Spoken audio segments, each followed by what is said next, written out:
Um, dois, três. Dando continuidade à nossa discussão sobre economia, no primeiro vídeo nós falamos sobre o conceituamos a economia, falamos como que ela funciona em relação à família e ao indivíduo. Neste vídeo agora nós vamos falar da relação da família com o ambiente externo à família, a família com a comunidade, a continuidade da comunidade com o Estado. Nós vamos entrar em contato agora falando com o Wander, né, professor associado. Neste vídeo agora, nós vamos falar a família e a sociedade, e a né, professor associado da UNB.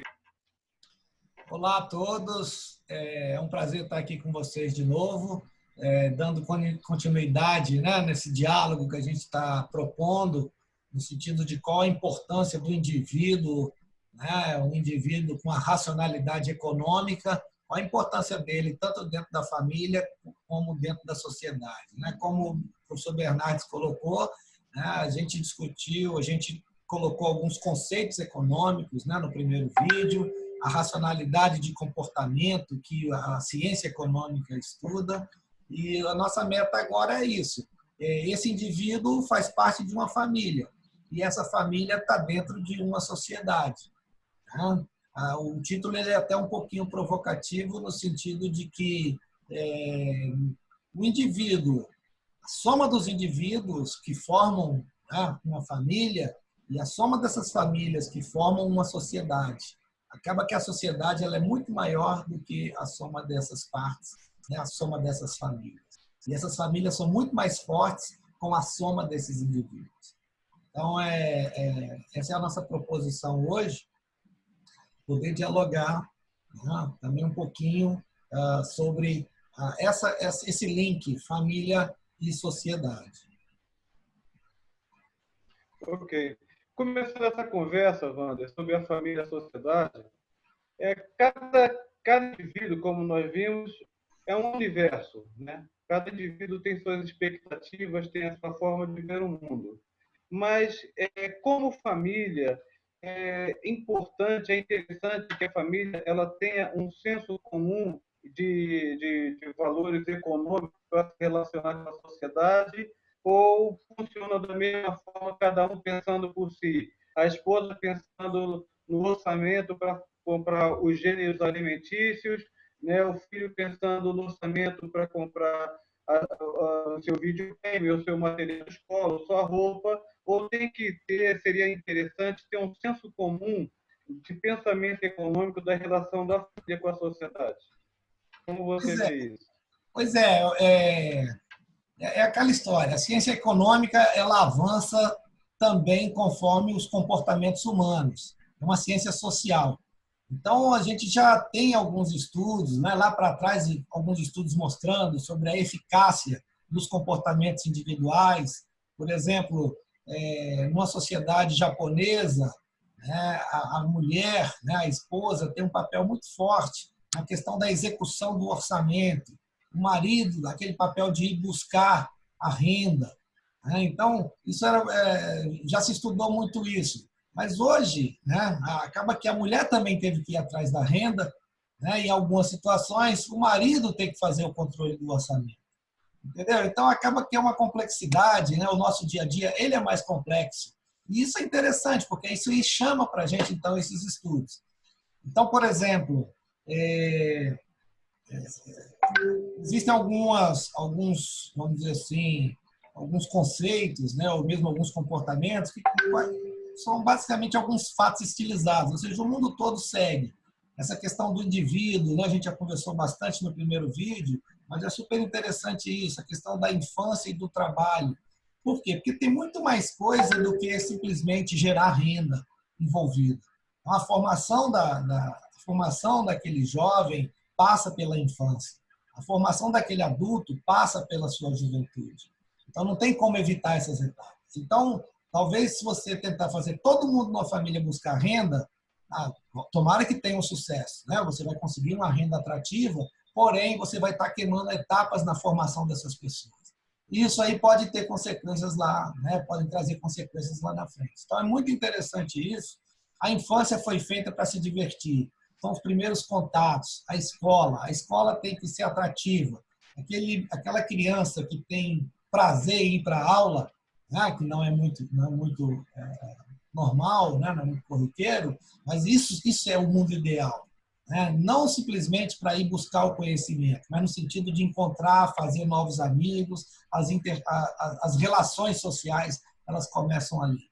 Já na juventude, a formação política também, ela é muito importante dentro da escola. Né? Ou seja, aquele jovem crítico, aquele jovem que sabe tomar posições, isso aí se dá na juventude. Então, se você queimar essas duas etapas e colocar o trabalho como ponto inicial, precisamos de renda, precisamos nos alimentar, tudo bem, é importante mesmo, senão, se não vive, não tem como. Mas o mundo ideal seria que cada etapa dessa fosse vivida plenamente. Né? Tanto o lado da família, com o seu papel de formação, como também o lado da educação, como o seu papel de formação, quando o lado da sociedade também tendo a sua contribuição de informação. O lado bom disso tudo é que, já, né, como também a gente já comentou um pouco, tem muitos estudos mostrando que realmente qualificação, ou seja, essa formação continuada que você vai tendo, ela vai te trazer ganhos de produtividade. E produtividade reflete em salário. Então, isso é uma coisa boa. Então, você não está jogando o seu tempo fora e você está indo para a escola. Isso você está dando um horizonte bom para essa pessoa.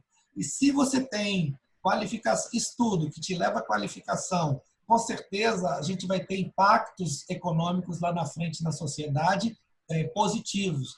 Então, isso é que é importante também, tanto pelo lado de você como um contribuidor social, mas também você como uma pessoa que está buscando renda, né, vamos dizer assim, para a sua família. Esse é o lado legal do indivíduo. Aí, é claro, junta todo mundo, agora a gente tem a família, que foi aonde você começou a dar esse pontapé inicial no nosso diálogo de hoje. Eu gostaria de voltar num ponto aqui, em relação, se você puder voltar o slide, voltar num ponto que você estava falando, em relação à infância e o trabalho, tem algumas coisas que a gente pode considerar também.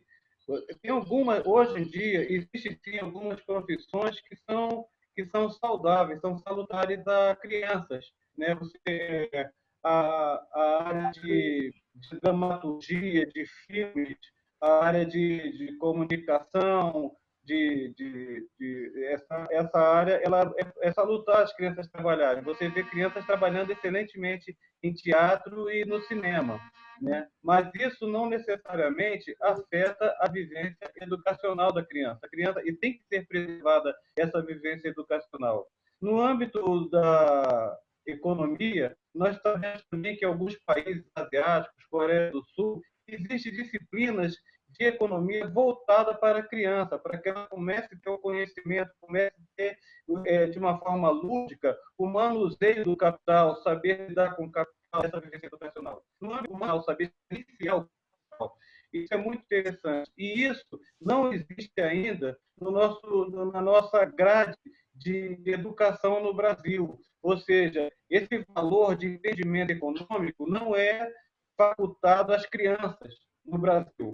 Então, você vê que a criança ela vai ter o contato com a questão do capital ou de uma forma bruta, de uma forma abrupta, pela necessidade da família, ou então, simplesmente, ela se abstém de ter esse contato e vai ter somente no final da adolescência, nas famílias de classe média. Então, é interessante também que, em vez de propor um trabalho de adulto para uma criança, pode sim haver a criança ser modelo fotográfico ou ser artista.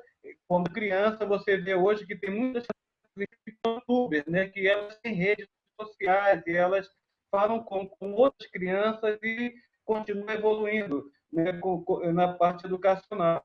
O importante que eu acho é que a família ela não impute para a criança a necessidade do ganho de capital para sustentar aquela família. Isso, além de atrapalhar os estudos, também é uma coisa muito traumática na formação do indivíduo. Você passa uma responsabilidade que ele não tem maturidade para assumir. Isso é uma coisa que acho que tem que ficar bem claro. Eu acho que a Bolsa Escola ela veio muito solucionar essa questão. No caso do Norte e Nordeste, ainda a gente tem casos de crianças sendo prostituídas pela própria família para que se tenha um ganho de capital. Isso é uma coisa extremamente séria, né? No sul, sudeste, você vê crianças sendo utilizadas na rede de tráfico de drogas e armas para também sustentar a família.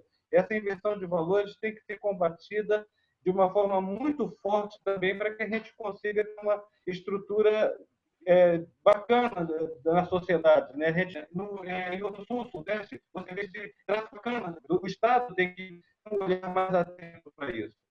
A qualificação e os impactos econômicos e inversão de valores que a gente considera interessante.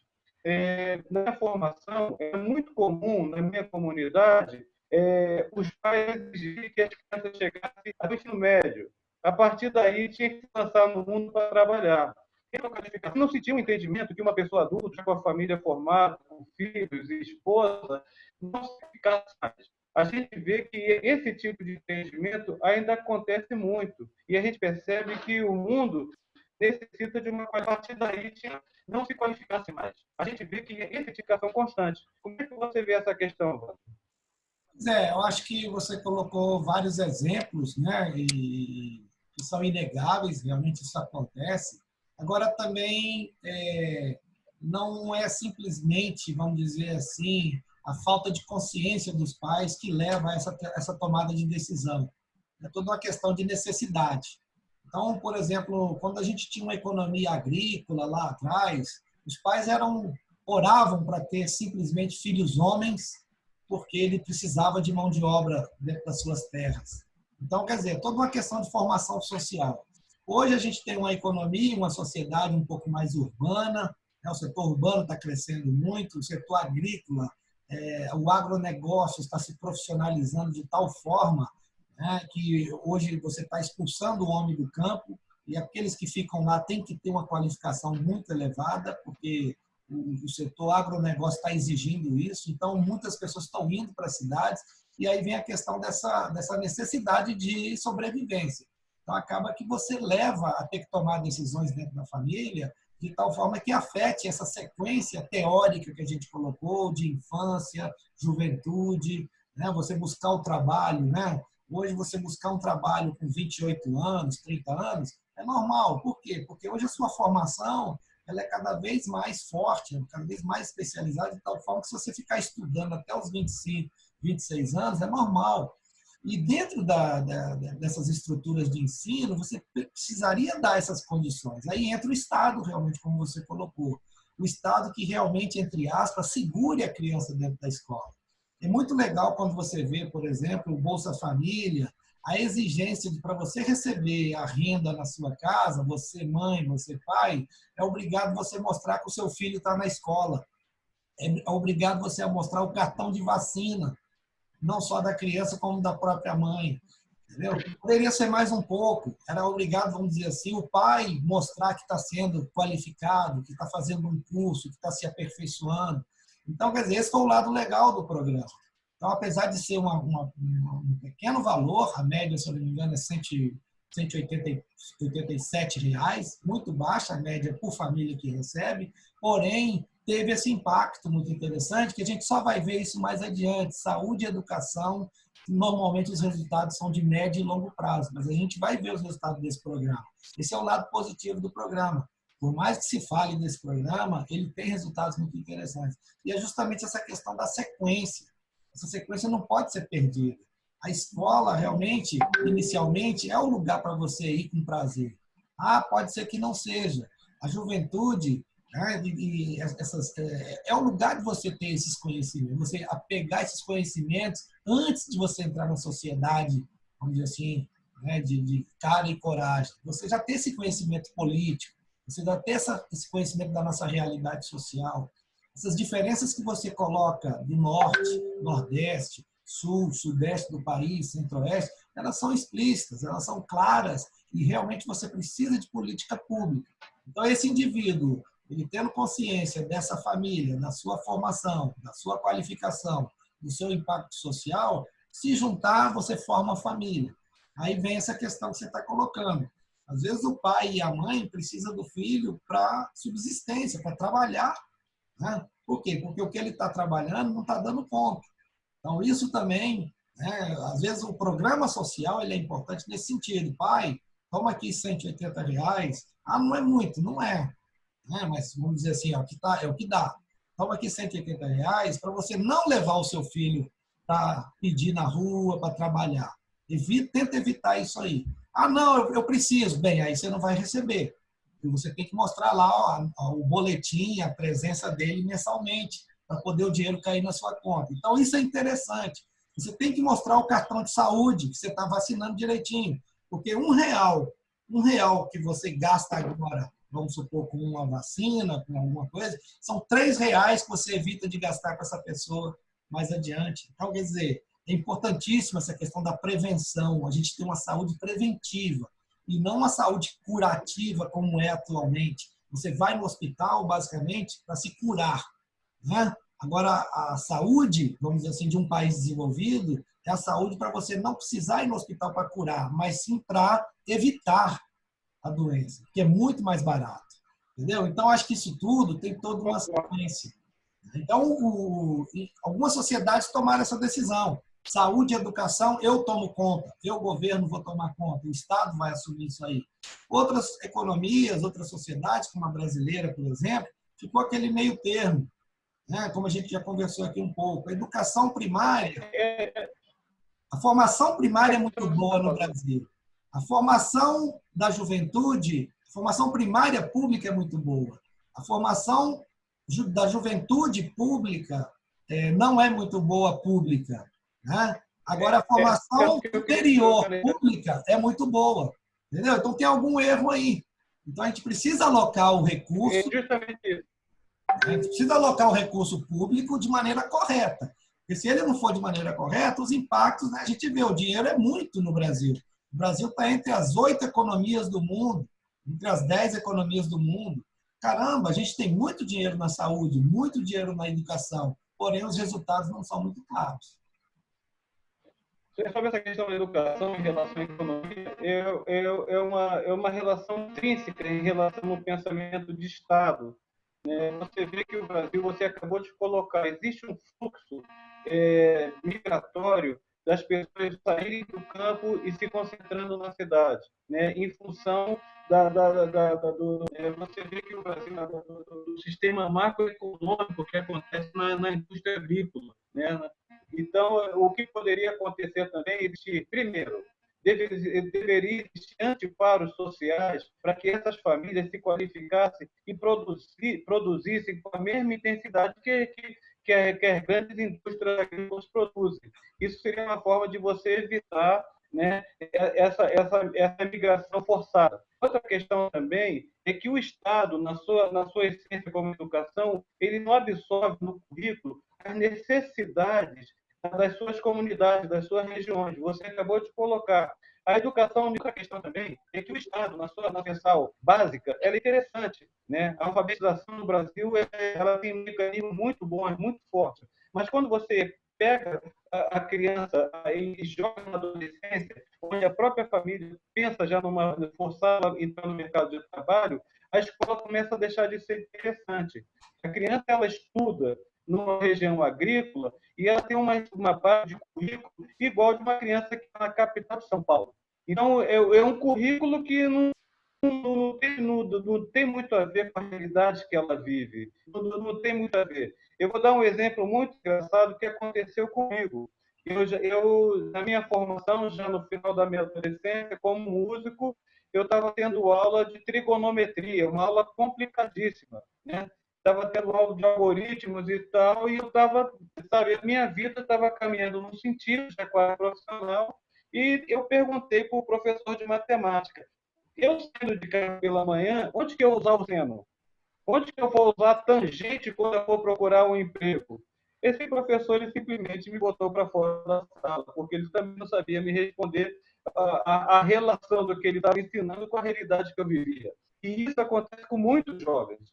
O que está na sala de aula do ensino fundamental, das séries finais do ensino fundamental e do ensino médio, tem pouco a ver com a relação com a idade que esse jovem vive. E isso é um dos fatores que faz a invasão escolar ser muito forte no Brasil. O Estado deveria, de forma imediata, olhar para esse aspecto, Porque eu vejo que isso impacta muito forte na questão econômica. Eu acho que você colocou aí o exemplo seu, mas isso acontece também dentro da universidade. Economia é uma ciência social e ela tem uma formação matemática muito forte. Tanto é que ela tem uma certa rejeição pelos jovens. Mas o que eu converso muito com os alunos é que não simplesmente decorar a matemática que está sendo passada, mas a matemática ela tem um papel principalmente na formação, na forma de raciocinar que a pessoa vai passar. Tem todas as situações, principalmente no dia a dia dela. A matemática ela tem esse lado legal. Então, se você leva a sério, eu falo isso muito com os alunos, se você leva a sério, por exemplo, uma disciplina de matemática, depois, quando você vai fazer uma disciplina de ciência social, de repente são questões do nosso dia a dia e talvez um pouco mais complexas, a matemática te ajuda a ter uma racionalidade, a ter uma forma de raciocinar, tá certo? Que pode, de repente, trazer soluções muito mais interessantes. Então, tem essa questão realmente do porquê da carga, né? de conteúdo, a questão regional, né? Você falar de maçã para uma pessoa que nunca viu um pé de maçã, uva, né? Vamos aprender a contar com uvas. Não, de repente aprender a contar com pedrinhas. Eu brinco com pedrinhas lá na minha região. Então, quer dizer, isso aí quer dizer o papel criativo da educação, né? Isso aí também o Brasil é muito rico nisso. O fato é a gente precisa trazer isso para dentro das escolas, em todo um período de discussão. Né? O legal disso tudo, né? Dentro do foco aqui que a gente está dialogando, é que nós estamos basicamente falando na formação da família. E a sociedade é composta por essas famílias. Então, acho que é importantíssimo isso, lá na educação, lá na formação dessa família, né, ela ser o mais sólido possível. Porque tudo bem, é uma junção de indivíduos, porém, tá certo? Os resultados desses indivíduos dentro da sociedade são resultados macro. É por isso que a gente fala de algumas sociedades que têm alguns comportamentos diferentes. Por quê? Porque as pessoas, não é a sociedade abstrata que está comportando diferente. Porque as pessoas que compõem essa sociedade, essas famílias, se comportam diferente. Então, acho que esse aí que é o ponto importante. Claro que nem tudo, quando a gente fala, por exemplo, de objetivos coletivos, aí ultrapassa até mesmo a renda daquela família. Por mais que aquela pessoa, aquela família está conseguindo atender às suas necessidades básicas de uma maneira consciente, existem algumas necessidades que, de repente, a gente não tem como atender. E aí, então, vem o papel do Estado. O Estado poderia, de certa forma, ajudar essas famílias a consumirem alguns bens que elas não teriam condições. Por exemplo, né, alguns casos típicos. Né? Por exemplo, eu preciso de uma ponte para chegar, né, do outro lado do rio, que a praia é mais bonita. Né, bem, o fato é, de repente, eu não tenho renda. Né? Eu não tenho renda para construir uma ponte. Ela é cara. Então, é o que a gente chama de bens públicos. São bens que todos nós podemos consumir, todos juntos. Eu não preciso ter uma ponte, você uma, o meu vizinho outra ponte. Acabou o rio, né? Todas as pontes em cima do rio, acabou o rio. Né? Mas eu precisava de uma ponte só para atender nós três. Quem é que faz essa coordenação? Aí entra o papel do Estado. O Estado pode coordenar uma sociedade e ter a ponte. E todos nós termos a ponte. Então, acho que esse aqui é o ponto da... Isso eu estou dando um exemplo assim, um pouco bem didático, né, do papel do Estado, e vale para um monte de coisas. Existe muito essa discussão sobre o Estado deve fazer educação, o Estado deve fazer saúde. Aqui no Brasil isso é muito claro. Né? O Estado faz, mas também o setor privado faz. Por quê? Porque esse bem tem essa característica. Ele pode ser feito pelos dois. Agora, se ele for feito de uma maneira coordenada, o Estado dando a diretriz, como você colocou, o que eu vou ensinar para essas crianças? O Estado tem a obrigação de dar essa diretriz. E ele coordenando isso de tal forma, escola particular, você tem toda a liberdade de cobrar o que você quiser, né? Você tem toda a liberdade, só que você tem que cumprir isso aqui, porque eu quero esse cidadãozinho aqui com essa formação. E isso é feito. Isso a gente tem a LDB, Lei de Diretrizes Básicas da Educação, né, onde inclusive está se discutindo o que ensina para o menino de 7 anos, o que ensina para o menino de 8 anos, porque também tem o lado da psicologia, que é importantíssimo. né? Ele tem condições de aprender isso aqui nesse momento? Não, isso aqui tem que ser lá com 11 anos, isso aqui é com 15. Então, isso tudo, essa coordenação, o Estado fazendo essa coordenação, com certeza os reflexos são importantes. E é isso que eu falo para você. Por exemplo, o Estado aplica muito bem esses conceitos no ensino primário. Tanto é que esses conceitos um pouco mais atuais de creches, né, escola primária, na minha época eu fiz jardim de infância público, né? Isso aí tudo, de certa forma, o Estado já aplicava esses conceitos. Claro que também é uma faixa que tem um outro grupo querendo, né, querendo também trabalhar nisso aí, que é o setor privado. Bem, ele seguindo as diretrizes, ele não simplesmente fazendo como se fosse uma garderie, né? Cuidar de criança, porque o pai tem que trabalhar, quem vai ficar com a minha criança? Ah, põe ela ali, paga R$ 1.000 e coloca ela ali. Tirando essa imagem do setor privado e ele seguindo essa cartilha, essa complementaridade ela é muito importante na formação dessa criança. Então, quer dizer, o Estado, né, por isso que a gente coloca que quando você junta essas famílias e o Estado dá esse suporte para todas elas, nesse sentido de dar diretriz, se você quer colocar, por exemplo, né, alguns já me perguntaram, por que o Estado não faz tudo? Eu acho que não precisa, porque, primeiro, é muito caro, de repente eu preciso gastar com outras coisas, talvez com saúde, mas eu posso dar a diretriz. Você colocaria aquela questão, se você quer entrar numa universidade, aonde tem que ser sua formação hoje? No setor privado. Todos têm acesso? Não, ao setor privado, porque é caro.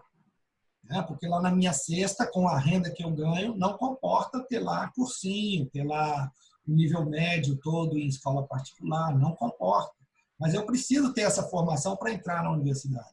Bem, o Estado precisa, né? Então, o que eu preciso? Fazer o cursinho ser mais barato, ir lá, punir, baixa o preço, Não. De repente, se eu colocar uma escola pública do lado dessa escola privada, boa, com certeza eu quero o meu filho na melhor escola. Eu não quero ele na escola mais cara. Racionalidade econômica. Eu quero ele na melhor escola. E se a melhor escola for pública, claro que eu vou colocar lá. Só para encerrar esse tópico, eu tenho observado isso, né? Por exemplo, nos institutos federais. Eles fazem essa ponte entre o ensino médio e o ensino superior. Eles fazem a ponte entre o ensino médio e o ensino técnico. Isso é importantíssimo.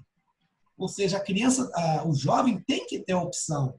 A universidade não é a solução de tudo. A universidade, inclusive, você vai postergar a sua entrada no mercado de trabalho por mais 6, 8 anos. Agora, o ensino técnico pode te dar uma oportunidade, 2, 3 anos, você já poder entrar no mercado de trabalho com um salário, com uma especialização, com uma formação. Então, acho que é importantíssimo você dar essas opções para os jovens. Entendeu? Então, a escola, os institutos federais, por exemplo, qual aluno hoje no ensino médio privado teria aula hoje com um doutor? No Instituto Federal você tem. Infelizmente, nos institutos federais, tem em Brasília, inclusive, se eu não me engano, são 5, né? E você tem eles pelo Brasil a todos, eu já visitei vários pelo Brasil, né? Num projeto que eu participo, do INEP, é muito interessante o projeto, sabe? E ele tem atraído muitos jovens. Hoje você já tem alunos que foram do Instituto Federal, que hoje já são professores da instituição. Então, esse lado é que você não pode tirar, porque esse lado você traz tanta formação técnica que o Brasil precisa, nós precisamos de mão de obra qualificada, e esses institutos federais têm essa possibilidade, junto com o Sistema S também, isso é importantíssimo, mas também ele tem esse lado de poder dar a oportunidade de uma universidade. Não, eu quero continuar com pesquisa, eu quero continuar investigando, né? Eu não quero aplicar. Bem, universidade, então você vai postergar. E se você consegue, dentro dessas instituições, segurar o aluno ali dentro, no sentido de não de maneira forçada, mas inclusive dar alimentação para ele, que ele passe ali 10, 12 horas ali dentro com a gente, isso é importantíssimo, porque ele vai criando esse gosto pela ciência, o gosto pela profissão, e quando ele entrar para o mercado de trabalho, a formação vai ser totalmente outra. Isso é o papel do Estado.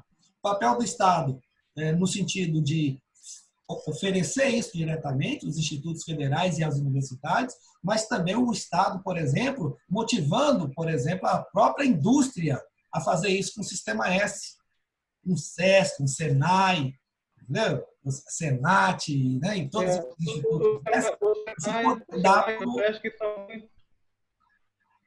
Os senadores, acho que são muito competentes nessa área. Nessa questão que você está colocando, eu vejo que é interessante também a questão cultural da família, né? Antigamente se falava assim, toda família tem que ter um doutor, um advogado e um padre, né? Era um pensamento familiar. Um advogado né? E eu não entendo muito. E um padre, né? Eu não entendo muito essa relação, mas era uma coisa comum. Ainda, nos anos passados, em gestões governamentais passadas, se colocou muito a expectativa de que a formação do jovem deveria ser na ponta, numa faculdade, né, num curso superior.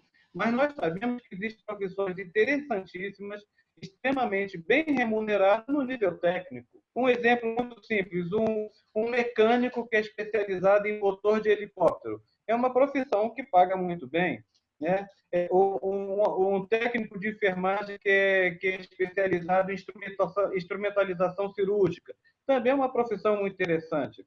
Então, nós temos uma série de profissões muito especializadas de nível técnico, com uma formação rápida, que dá para ter uma estrutura familiar e social muito boa. Não necessariamente a gente imputar ao jovem a necessidade de, em grande massa, ele ir para o curso superior. Porque isso frustra muita gente. Você vê hoje muitos jovens que têm um curso superior que são frustrados e estão até mal qualificados no curso superior. Né? E a gente vê uma grande quantidade. E esse jovem ainda enfrenta um problema. Quando ele apresenta um currículo, ele não está qualificado para trabalhar naquela área que ele se formou no curso superior, mas ninguém da área técnica também contrata ele porque fala, não, você tem um nível acima do que eu estou pretendendo. Então, também tem que ter esse olhar claro da família do Estado para poder direcionar essa massa de jovens que vem ano a ano entrando no mercado de trabalho. Eu acho que isso é muito importante. Eu acho que é importantíssimo. Aí é aquela história, por mais que a família tenha uma formação, consciência para os indivíduos, para os filhos, né? Quando ela vai para a sociedade, a gente também não pode deixar assim, acha o seu caminho. O Estado tem um papel muito importante em mostrar esses caminhos, em dar segurança para esses jovens trilharem esses caminhos. Eu acho que isso aí é importante. Quando, por exemplo, quando você cria uma estrutura, né, como a gente tem no Brasil, de estágio, né? Estágio é uma ponte. Então, ele tem que ter esse ar de formação, entendeu? Ao invés de ter um ar de pessoas que vão me ajudar e eu vou poder pagar salários baixos. Né? Ou seja, eu não posso deixar isso acontecer. Então, aí entra a fiscalização do Estado. As empresas, às vezes, querem pagar mão de obra barata e aí, de repente, você tem estagiários. Poderia ser. Porém, você está desvirtuando o programa. Né? Por exemplo, programas de primeiro emprego também são muito importantes. Você falou, você não tem formação, de repente você não tem currículo, mas o Estado dá essa garantia de uma empresa poder contratar um jovem, porque ele vai começar a formar o seu currículo. Então, acho que o Estado ele tem esse papel muito legal, né, de ser um parceiro, né, e a gente não pensar que o Estado, né, claro, quando ele faz isso, ele não consegue fazer para todo mundo, consequentemente, você vai ter que separar as pessoas.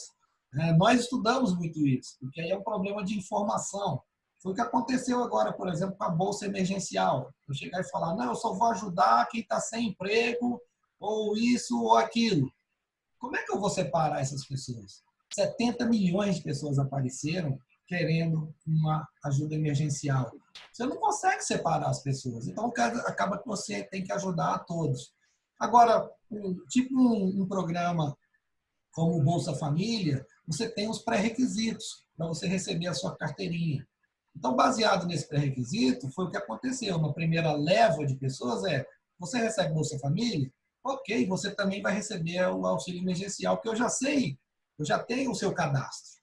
Então, é importante o Estado conhecer a sua população para saber, então, implementar políticas que sejam eficazes, que atinjam realmente o público que eu estou querendo, para justamente a gente não deixar jogar dinheiro, tá certo? Na lixeira. Aqui dentro da universidade, a gente também conversa muito sobre isso. Mesmo dentro da universidade, como a gente é um pedacinho da sociedade, é reflexo das desigualdades. Então, dentro da universidade também nós temos as desigualdades. A gente quer ajudar, não tem como ajudar a todos. Então, também nós precisamos criar critérios. E esses critérios é justamente no sentido de poder, né, ajudar a todos. Por exemplo, a gente tem aluno que vem para cá que não tem o dinheiro para almoçar um bandejão, né, de R$ 2,50. Mas, né, por outro lado, nós temos estudantes aqui que saem daqui para almoçar no melhor restaurante do Brasil. Não é um problema isso aí. Porém, eu poderia fazer uma política em que eu atenderia a um e não atenderia o outro. Eu tenho como fazer isso. Isso é o Estado agindo de maneira eficaz, porque eu não tenho dinheiro para os dois. Ao mesmo tempo, eu preciso de uma política que eu mantenha os dois aqui dentro. Né? Por quê? Porque ele está numa fase de formação. Então, a UNB, por exemplo, tem um projeto muito interessante. Se você entrar aqui para medicina, você vai estudar economia. Se você entrar aqui para química, você vai estudar economia. Você vai estudar política, você vai estudar sociologia. Por quê? Eu estou te dando uma formação como cidadão. Eu não, eu não quero que você saia daqui simplesmente bacharel em química, doutor em química. Eu quero que você saia daqui como um cidadão com uma formação política, uma formação econômica, uma formação social, e aí sim você vai aplicar o seu conhecimento de química dentro dessa realidade brasileira. Então, acho que esse projeto é muito interessante, ele tem essa preocupação, né? Eu acho que isso é o Estado agindo de maneira eficiente. Então, acho que essa ação exitosa da UNB, ela pode ser levada para as outras instituições, inclusive o Instituto Federal e também o Instituto Técnico, as escolas técnicas, né? A necessidade da formação de um cidadão, né, com esse entendimento mais abrangente, mais universal, mais claro da sociedade, que até é uma discussão que a gente vai fazer no terceiro vídeo, é muito importante acontecer em todos os níveis sociais, né? Tanto em todos os níveis de educação, tanto no nível superior como no nível intermediário e no nível técnico também. Acho que essa discussão tem isso que a gente está colocando. Por exemplo, se a gente pegar uma instituição privada, ela pode pensar o seguinte: não, eu sou uma escola de medicina, eu não posso gastar com professores de economia, professor de sociologia, professor de ciência política, eu não posso gastar com isso, porque o curso já é caro, então ele vai ficar muito mais caro ainda. Aí oferta e demanda, meus alunos vão embora. Isso seria uma preocupação, uma mentalidade puramente privada. Custo, né? Lucro. Agora, aí que vem o Estado. O Estado, hoje, no Brasil, ele realmente pode funcionar como uma agência reguladora, regular aquele setor e dizer: você tem que ensinar isso aqui, você tem que ensinar isso aqui. Você quer formar quem? Eu quero formar um médico. Bem, ele tem que ter um curso de ética. Né? Você tem que ter um curso sobre Brasil, doenças tropicais, né? Estrutura política, quais são as políticas públicas de saúde no Brasil. Você tem que dar essa formação mais ampla para isso. E isso o Estado, de certa forma, pode exigir através, vamos dizer assim, da sua estrutura, né, de fiscalização e de regulação de educação. Então, é isso que a gente está falando. Se você deixar puramente, né, você ser atendido pelo setor privado, sem diretrizes, realmente você pode cair nesse erro. Então, é isso que a gente também... O Estado não precisa entrar? Talvez não precisa entrar. Talvez o setor privado vai fazer melhor, mas eu preciso dar algumas diretrizes, porque eu estou querendo formar cidadãos. Estou querendo formar uma sociedade, eu como Estado. Eu não estou simplesmente querendo formar médico. Tá bom? Então, acho que ficou legal assim, essa parte do diálogo, família, indo para a sociedade e encontrando lá o Estado na forma de governos, né? Como eu falo com meus alunos, governos ficam 4 anos. Se estiver bom, reelege ele, está fazendo coisa boa. Se não tiver, troca ele. Então, nós temos esse poder como isso por estarmos numa democracia. E a gente pode, inclusive, a gente tem que ter esse discernimento, o que é que ele está fazendo certo e o que ele está fazendo errado. E aí, eu tendo esse discernimento, o meu voto vai ter muito mais força lá na frente.